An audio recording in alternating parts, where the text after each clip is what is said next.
It is part of a $50 billion industry, expected to double in size by 2024. But in the Philippines, it is linked to criminal activity involving corruption. As a frontline immigration officer, I have personally witnessed various illegal transactions over the years. Human trafficking and kidnapping.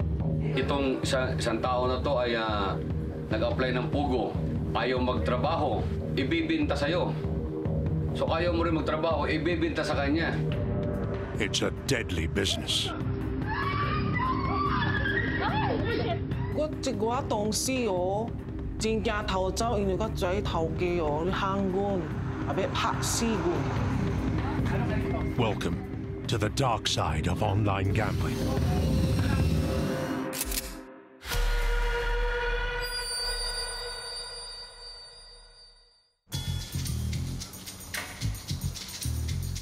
Online gambling has seen a massive boom in the past decade. Today, customers can access gambling sites from almost anywhere around the world. You may begin your bets now. Have you made up your mind yet? With a simple click, customers can place wagers of as little as $2 to thousands of dollars. This is gambling in the digital age. And it's big business in the Philippines. The gambling companies who run online gambling sites are Philippine Offshore Gambling Operators, or POGO for short. As of January 2021, there are 52 of them operating legally. However, they are outnumbered by an estimated 200 unlicensed ones. Both licensed and unlicensed POGOs have been linked to illegal activities. POGOs hire employees in the thousands, mostly from China, since they have to communicate with the customers, the bulk of whom are also Chinese. And it's at the recruiting stage where the deception starts. Ralph Rivas is a journalist who's been investigating the POGOs for the past few years. From what I learned, no, it's not very transparent because they tell you that you're going to be a translator or someone who will work for IT, and then when they get here, they realize that it's a gambling company. Well, technically, it's correct to say that they work for an IT company, but then again, it's an IT company that caters to online casinos. And I guess the Chinese workers figure it out late because they're scared, they're afraid because gambling is not allowed in China. Sasabihin nila na pag sa Pilipinas ka, huge amount of salaries and a lot of accommodation and including vehicles. Pagdating nila rito, lahat ng pangako na yan, negative. Negative yan. Pagdating nila rito, kukunin yung kanilang passport. Pag mag-resist ang kanilang would-be victim, tatawagan na yung mga kamag-anak o asawa, bubugbugin, di pa pakainin.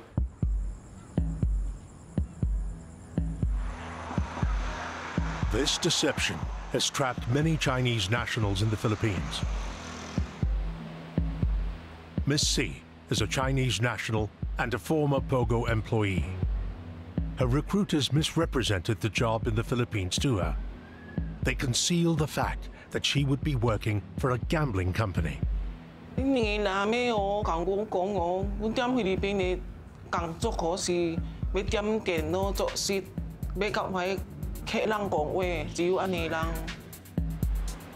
However, once Miss C arrived in Manila, she suspected that something was not right. 拢总是相反的啦。当阮到遮哦，阮的薪金是13,000港币，了阮的公司佫甲阮扣5,000块港币啦。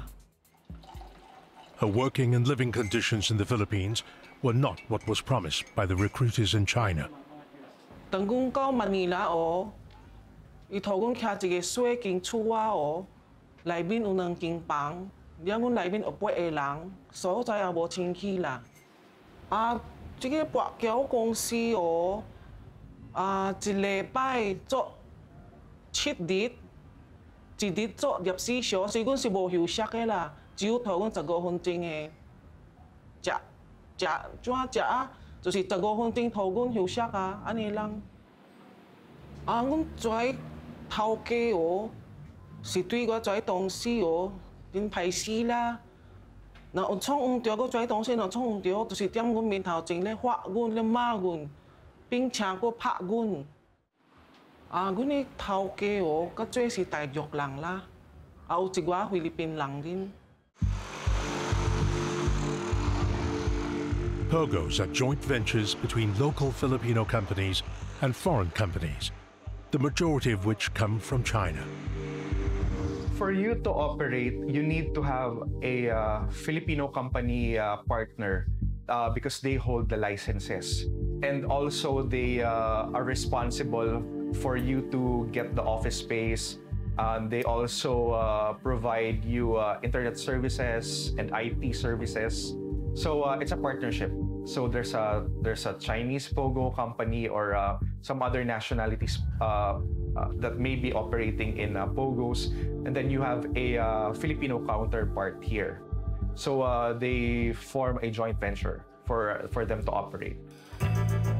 The POGOs operate with a hierarchy, where the owners and financiers sit at the very top, and most often live overseas.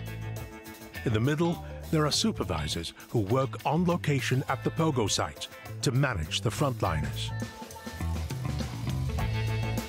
The frontliners are the card dealers for their online casino, marketing personnel, back-end tech support, and customer support like Miss C. Her job was to communicate directly with customers who had questions like how to play the games and also requests to withdraw their winnings. At the POGO where Miss C worked, the employees feared for their lives. 我一寡同事哦，真惊逃走，因为我跩头家哦咧喊阮，也要拍死阮。因为跩代志哦，踮我的思想，踮我的心内，踮我的专心哦，我有一个惊吓咯，我无欢喜咯啦。With the help of a local friend, she managed to escape.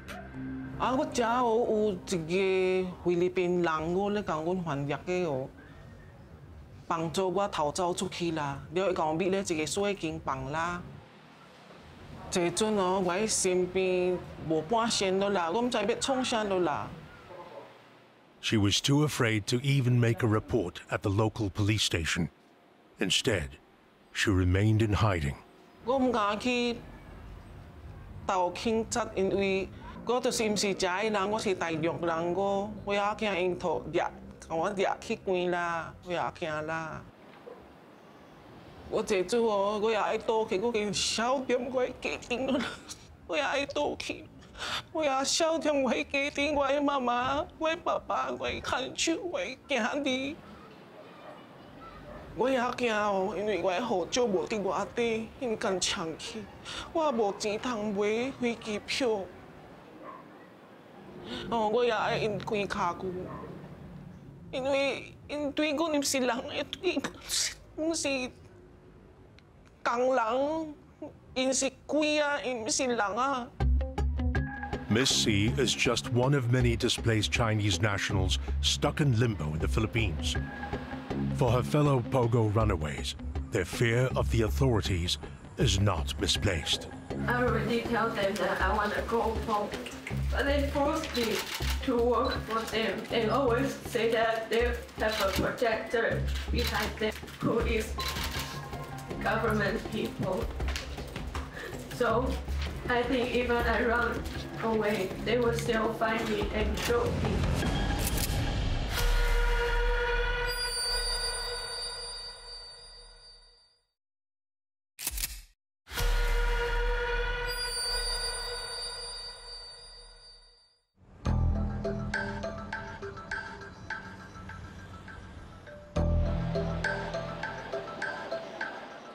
In the Philippines, online gaming operators known as POGOs have been recruiting aggressively to support the rapidly growing gambling industry.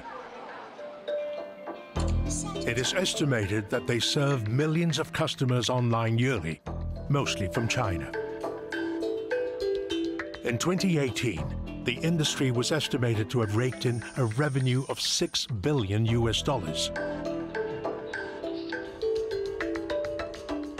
While most employees are recruited from China, some Filipinos have also been hired as card dealers in their virtual casinos. Clarice is a Filipino who had worked as a dealer at a POGO for the past few years. This is an example of the kind of attire she was forced to wear while on the job. Una po, nagtitingin po ako sa Facebook ng job. Then nakita ko po yung group ng mga online casino dealer. Then sumali po ako dun. And then yung schedule po nun, parang kinabukasan, nagpunta na po ako. After nung one day, tatawagan daw po kami. And then kinabukasan, natanggap na po ako. Po yung training po namin is 28 days. Ayun po, tinuturuan po kami ng baraha, sikbo, kung paano po yung procedures and rules. And then yung sa roulette naman po, kung paano yung pagpitik, yung tamang pagpitik. Ayun po. Let's begin now. Good luck! The POGOs recruit young, attractive women who deal at actual casino tables that have been set up in the POGO buildings. But instead of having real customers seated in front of them, cameras film and broadcast this via the online gambling sites. Yes po, sinabi po nila na ang kaharap po namin is camera, hindi tao, kasi po online casino nga po. Player, banker. Yung sa uniform naman po namin, sexy po kasi yung uniform namin. Para daw po kasi ma-attract yung mga customers namin, especially sa mga lalaki po. Para dun po sila tataya sa amin. Kaya po kailangan sexy yung aming costume. Player makes at 1/3 car for the banker. Umpisa, akala ako madali lang. Papasok ka, tapos pag uwi mo, tulog at pasok ka na naman. Hanggang sa tumatagal po, minsan nag-overtime na kasi po 8 hours po kami. And then, meron po kaming 2 hours for the makeup and the hairstyle. Kailangan po mas maaga ka before the 2 hours na yun. Kaya minsan po, nakakapagod talaga. The POGO she worked for was legally registered, but they still hired Chinese nationals who did not have legal working visas. Sa aming mga dealers, okay naman po, legal. And then, nung nalaman ko po yung sa admin po namin, di ba po, merong mga Chinese, may halong Pilipino. Yung iba pong Chinese doon is illegal po pala. However, her former employers found ways to prevent their illegal employees from being arrested. Binabayaran po ng company namin yung otoridad para po magtuloy-tuloy po yung trabaho ng empleyado namin Chinese. It is estimated that there are between 100,000 to 250,000 Chinese nationals employed by POGOs in the Philippines. Not all of them possess the required alien employment permits, which allow foreigners to work legally in the Philippines for more than 6 months. How were these POGO employees able to enter the country without valid working visas in the first place? It all started with the immigration checkpoints at the Ninoy Aquino International Airport. As a frontline immigration officer, I have personally witnessed various illegal transactions over the years involving the extortion of money in exchange for unimpeded passage through the Philippines, whether leaving or entering our country. It was dubbed the Pastilla Scheme, and it began after POGO licenses were issued by the Philippines government in 2016. At doon nga po sa aming investigasyon, na-correlate natin yan na nung nag-open yung mga POGO na yan, dumami yung pumapasok ng mga Chino at doon na nga nagkaroon ng modus na pastillas. Kasi 95% ng pumapasok sa Pastillas ay mga Chino o Inchik. Please have a seat first. Ma'am, isa po. Thank you. Follow me. The Pastilla Scheme was exposed with hidden camera footage from a whistleblower. Wow. Wala pa kayo Madami. Wala talaga eh. Okay lang yung tol. Maganda yan. Oo. Sabihin mo pare, sila tumingin sa cellphone. Kaya kahapon, naglagay ng cellphone ko, wag kasi mapahamak rin kami. Based dun po sa ating investigasyon, na establish natin yung modus na pinapalusot yung mga dayuhan, lalo na po yung mga Chino sa airport ng wala na pong validation ng mga dokumento. In short, na po sila, VIP na, In-exchange nga po doon sa kabayaran na sabi nga ng mga witnesses natin na 10,000 per kada tao. Oo. It was dubbed the Pastilla Scheme because the bribe money was wrapped up in white paper, much like the pastillas, a local Filipino candy. The scheme involved a network of people, immigration officers who were receiving bribes, and people outside the Bureau of Immigration with links to POGOs who were offering the bribes. Most of them are workers, immigration workers, immigration officers. Pero meron din po dyan yung mga private na mga individual, kagaya ng mga may-ari ng travel agency, yung mga interpreter na hindi naman talaga kawani ng Bureau of Immigration.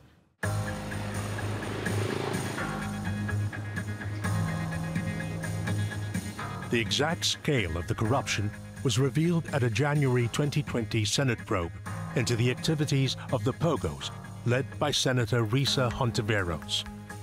I, please state your name, do solemnly swear to tell the truth, the whole truth, and nothing but the truth before this committee. We've been able to track so far the so-called Pastilla Scheme, which involved Chinese POGO employees paying an additional sum of money by way of bribe for seamless entry into the country, straight to their POGO company places of employment. The details of the scheme involving the Bureau of Immigration was exposed by one of their very own, immigration officer and frontliner Alison Cheong.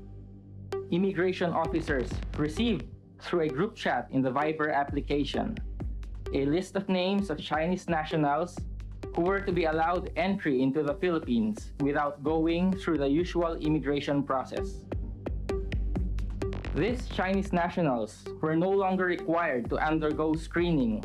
They were simply let inside the Philippines without question or investigation.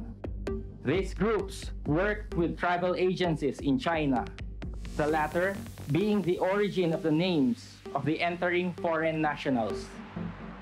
I noticed that Chinese nationals who fit the profile of an employee for a POGO company enter our country with a tourist visa applied for with the Philippine consulates.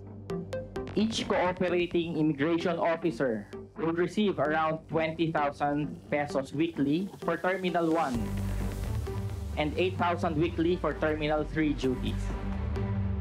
Somebody rigged the system, centralized the operations, and made this into a billion peso enterprise. Somebody sold our country's borders for Chinese money.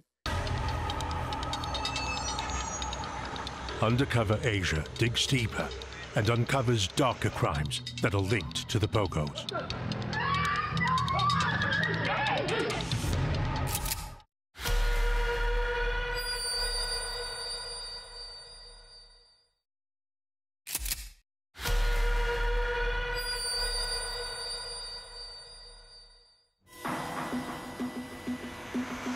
The Philippines is turned into a hub for offshore gambling operators, better known as POGOs. But it has come at a price. There's been a surge in crime, including human trafficking. Agents recruiting for the POGOs have been deceiving individuals, mostly from China, into accepting jobs in the Philippines. The agents failed to reveal that the jobs are for the online gambling industry, which is banned in China. Senator Risa Hontiveros is chairing a Senate probe into the illegal activities linked to the POGOs. The proceedings have been broadcast publicly since January 2020. She believes that the corruption at airport immigration checkpoints made it easier for syndicates supplying employees to the POGOs to traffic people into the Philippines. I have to be sure to tell everything. Because they threatened me, and my boss threatened me and abused me, mental and physical. Ivy, a Taiwanese national, testified at a Senate hearing that she was a victim of human trafficking and forced to work for a POGO. She was recruited back in Taiwan and offered a job in an advertising company in Manila. Upon arrival, she would lose her freedom. When she got here, it turned out it was an illegal fly-by-night POGO company. Her employers confiscated her passport until it expired, until her visa expired, so effectively rendering her an undocumented alien here. They made her work practically 24 hours a day for days on end, and they even sexually harassed her. I already tell them that I want to go home. I want to go back to Taiwan. But they forced me to work for them. They always say that they have a protector behind them,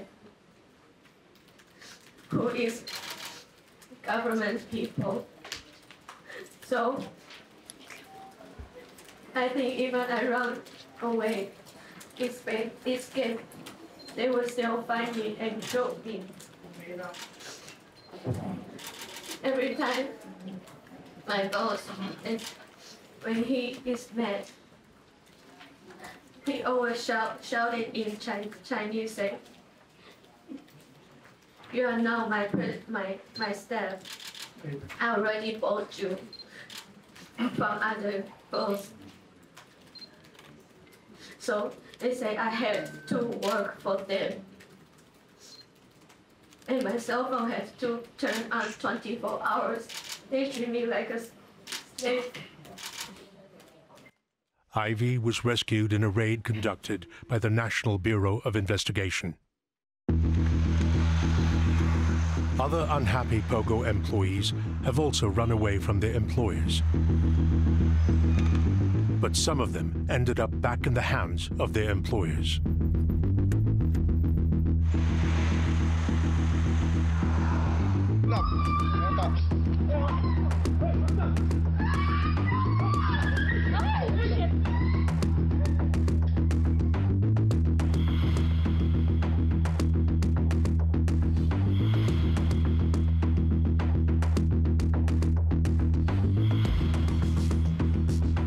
One case was related to some Chinese POGO employees who, when they came here, found that their employment conditions were not what had been promised them when they were still in China. And so they resisted. When they resisted, they were simply kidnapped by their employers. And those employers extorted ransom from these employees' families back home in China. So really a terrible practice of crimes being committed against each other, Chinese nationals, here in the Philippines. Pagdating ng 2019, dumami na yung POGO-related kidnapping. Before, ang lagi nilang alibay na, let's say, itong some particular person ayaw magtrabaho sa kanila. Bubugbugin nila, dadalhin sa safe house, bubugbugin, and then afterwards, dadalhin ngayon sa isang secluded area. If the former employees still refuse to return to work after being punished, the POGOs would then demand for a fee to be paid for their release. Ipapadala ngayon yung mga video sa magulang ng kanilang victim. Pag napadala ro sa magulang, hihingi sila ng ransom. That's the time na yung relatives, immediate relatives ng mga biktima, nagpapadala. The ransom money for their release is to make up for the fees that their POGO employers had paid to agents for bringing them over to the Philippines in the first place.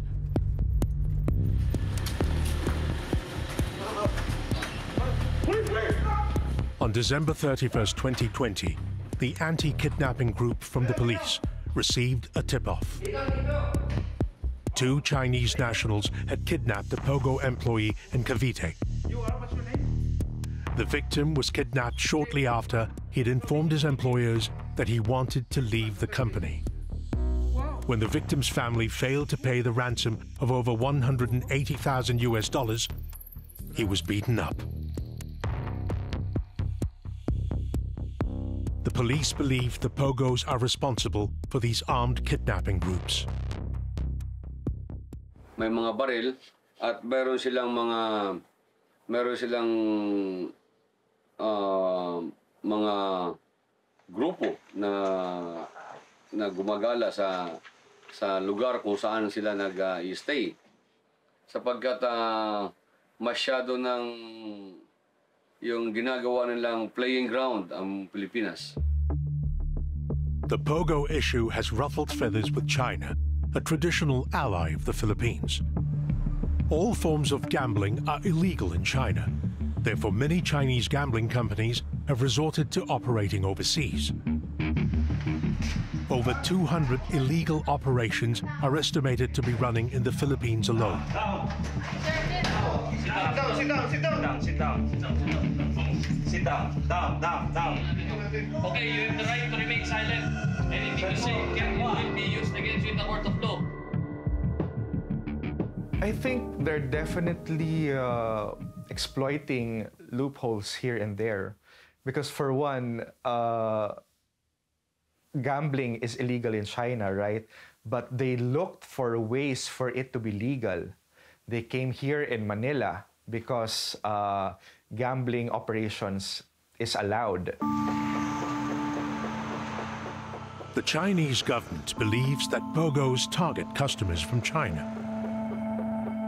So it's been pressuring the Philippines to ban all forms of online gambling.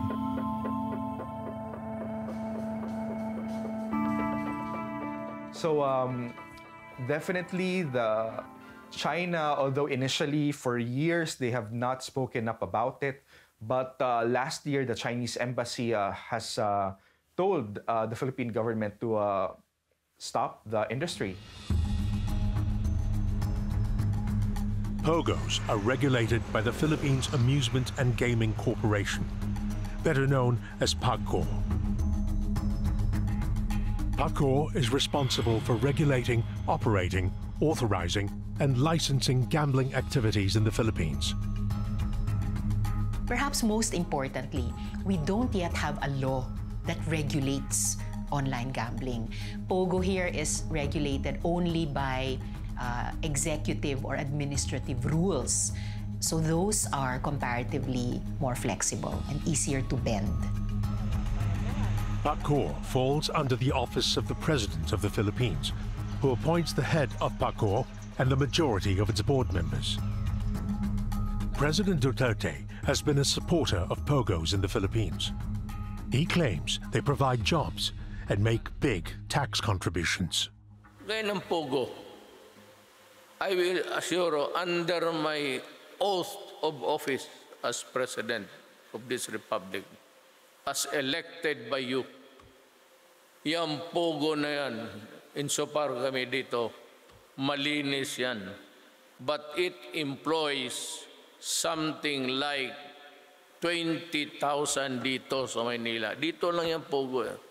POGO is like 17 billion a year. However, Investigations have revealed that legally registered POGOs have been guilty of tax evasion. The Bureau of Internal Revenue has said that for the legal POGOs alone, they already owe the government 50 million pesos and counting. And that's just for the legal POGOs. So what more of the illegal POGOs? The Department of Finance estimates that there are 100,000 employees in the POGO industry who are also not paying the required taxes. Another Senate committee has also uncovered the practice, for example, of issuing one taxpayer identification number or TIN for more than one Chinese POGO worker. So in terms not only of the corporate income tax owed by POGO companies to government, we would have to add the personal income tax owed by individual Chinese POGO employees to the Philippine government. The Senate inquiry also revealed that only 2 out of 10 available jobs are given to Filipinos in the POGO industry.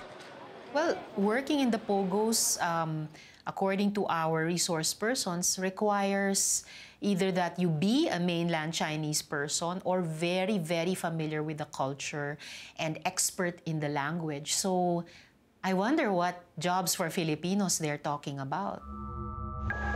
Undercover Asia reached out to POGO, but they denied our request for an interview. As the probe deepens, more disturbing crimes on social media that are linked to the POGO industry are uncovered.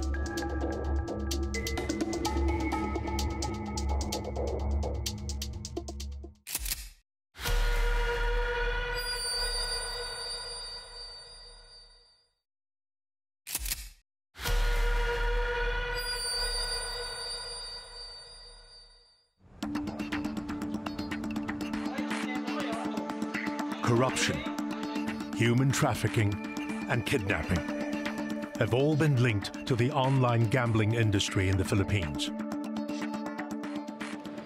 The National Bureau of Investigation believes the presence of POGOs in the Philippines have also caused an escalation in sex crimes. Ang tingin ko po no, ng mga krimen na kaakibat itong mga POGO o pagdami ng mga Chino rito ay una po, siyempre, yung may mga pangangailangan yan, ano? Pangangailangan sexual. So, hindi po natin maalis na talagang nangangailangan sila nung mga babae, gano'n. So, nagkaroon po tayo ng mga incidents ng mga prostitution, ano, na kung saan, prostitution din na kung saan mga kababaihang Chino naman ang mga nandoon na nagkikater lang exclusively sa mga kalalakihang Chino. Isa po yan, dumami po yan, no? So, illegal po yan at marami-rami na, meron na po tayong mga na-raid.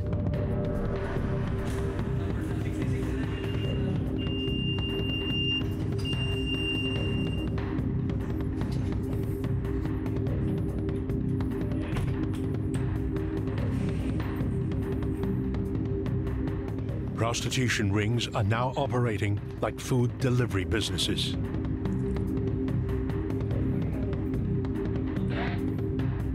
It was social media apps or platforms that were used by these prostitution dens, catering to Chinese POGO employees in order to advertise the women as if they were commodities. These were the platforms of Telegram and WeChat. They would upload photos of the women and stream these or distribute these to their potential customers. There were even menus as if the women were food to be ordered. And indeed, the customer would simply choose and then order the woman, and the woman would take public transportation or a Grab vehicle and arrive at the hotel or the condominium. Those Chinese POGO employees would pay at least 6,000 pesos per woman, more if they were required to perform other services or stay overnight. Even girls as young as 15 years old were made available to POGO employees. Bali siya po kami lahat na nagtatrabaho po doon. Sinabi po nila sa akin na puro mga Chinese daw po yung magiging customers namin. Wala pong Pilipino, as in, ayun po, puro Chinese. Then, tatawag na po sila nun sa amin. May ano po kami, may account po yung amo ko kung saan doon po sila nag-uusap para pagpilian po yung mga girls sa amin kung sino po yung magsaservice sa kanila. Tapos once na po na nandun na po kami, ayain po muna namin sila ng massage. Then after po ng massage, after 2 hours po, ayain na po namin sila ng extra service. Yung unang beses po na ginawa ko yun is naiyak na lang po talaga ako na parang nag-sorry po ako kay God. Nanginginig po ako as in parang gusto ko pong tumakbo na wala po akong magawa. Hindi po ako makagalaw, parang nakakadena na po talaga ako sa ganung trabaho. However, POGO issued a statement in May 2020 claiming POGOs shouldn't be blamed for prostitution rings in the Philippines. Our national police itself says that indeed the rise of the POGOs was accompanied by the rise of prostitution and trafficking in the Philippines. So that is a parallel phenomenon already.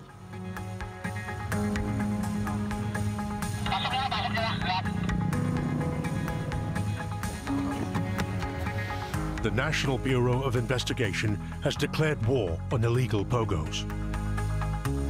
Victor Lorenzo and his team from the Cybercrime Unit have conducted multiple raids on illegal POGOs, determined to shut them down.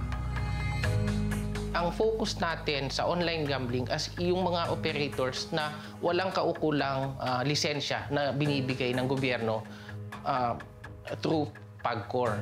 Yun ang hinahabol natin, yung walang lisensya. Put your hands away from the computer. Everyone. Remove. Go away from the computer. Everyone.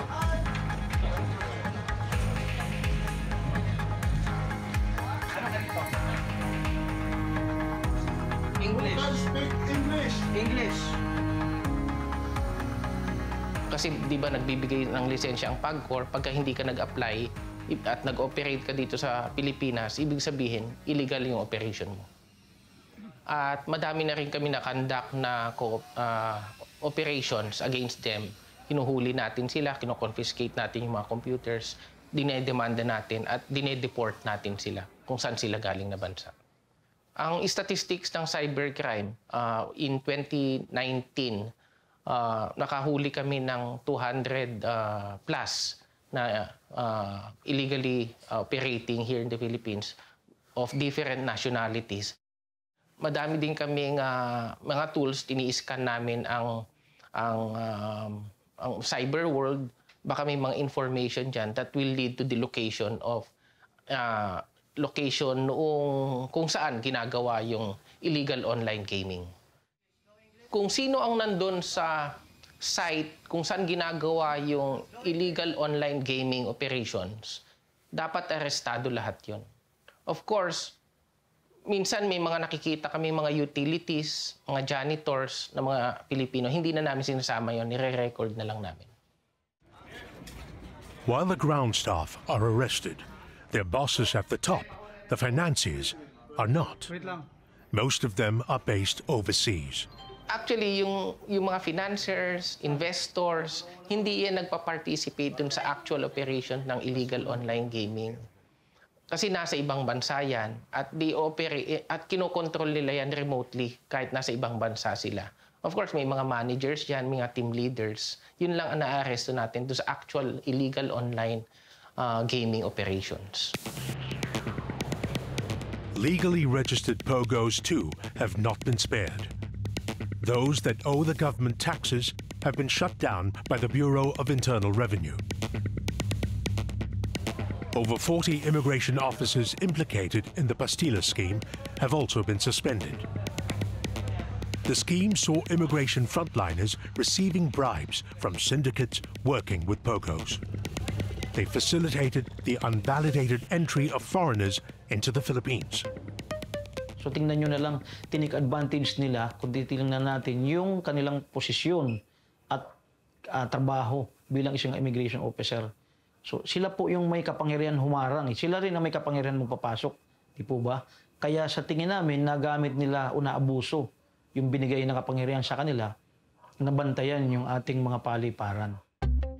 However, an unresolved question remained.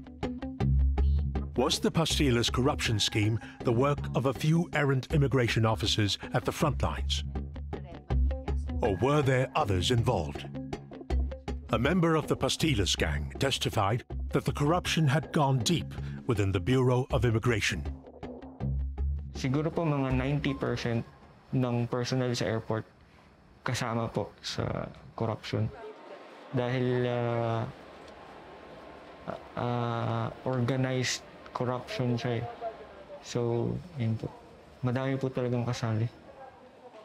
Pero common knowledge na po sa aming mga primary inspectors na may hierarchy po talaga sa loob ng airport. So, from POD chief po, pababa.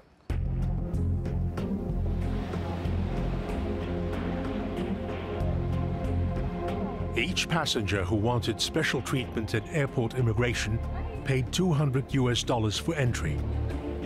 $40 is split amongst immigration officers on the ground. The rest is distributed to the foreign tour operators who brought them in, their partners in the Philippines, and the syndicate running the scheme at the airport. The scheme appeared to be well planned and organized. Everyone involved had a specific role to play. The Pastilla scheme really looks like a pyramiding scheme because there are the foot soldiers, including the frontline Bureau of Immigration personnel, the inspection officers or immigration officers, and the Viber chat administrators. Then there are the mid-level supervisors like the terminal supervisors or directors. And there are those at the very peak of that pyramid, the bosses and masterminds and the possible protectors. During the Senate probe, whistleblowers pointed the finger at Mark Red Marinas as the mastermind pulling the strings behind the scenes. Sensing the immigration officer's lucrative operation, the Travel Control Enforcement Unit chiefs, namely Bien Guevara, Glenn Comia, and Den Binsol, who were then under former Ports Operation Division Chief Red Marinas, decided to take over the operation. They took control of the collections from entering and departing passengers, then disbursed commissions at the end of every week. However, Mark Marinas denied the allegations. We are not a perfect organization. No, sir, but I'm just asking you, there's no perfect organization, but when you stepped into office, you knew there were irregularities and illegal operations there. Yes, we found out some irregularities. Thank you. Madam, we've been doing some efforts when we found those irregularities. We'll be continuing implementing such programs to eliminate and to run after these groups and to dismantle. I went to the NBI to submit myself for the reason that I would like to deny all these allegations. Senator Hontiveros believes that the true ringleaders have not been exposed. I'm not yet satisfied because I really do believe that the accountability goes even deeper or even higher above the masterminds or bosses already identified by Dale Ignacio and Alex Chong. There seems to be another protector because they conducted these criminal activities quite brazenly and over the span of several years. So we are still going after the identification and accountability of that mastermind or those masterminds. And maybe we will be able to identify them with the last hearing on that third and possibly final revenue stream, that of outbound trafficking and prostitution.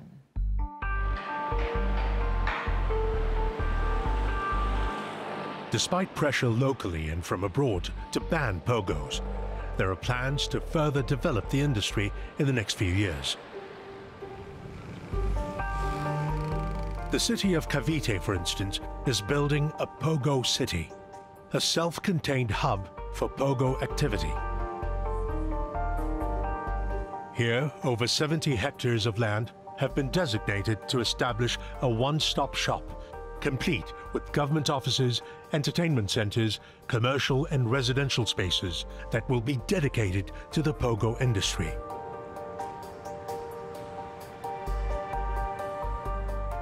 But Senator Hontiveros is not giving up. The Senate hearings and its investigation into the POGO industry's links to criminal activity will continue. I can't see how we could really benefit from the POGOs, honestly. So if that will be the decision that will be made by the government at the very end, I cannot say that I would welcome it. And I would keep an eye out. My committee would keep an eye out. The Senate would keep an eye out for how these POGOs, if government would still insist on operating them in spite of all this, how they would continue to operate here. At this point, because of all my investigations, I don't think it's worth it for POGOs to stay here.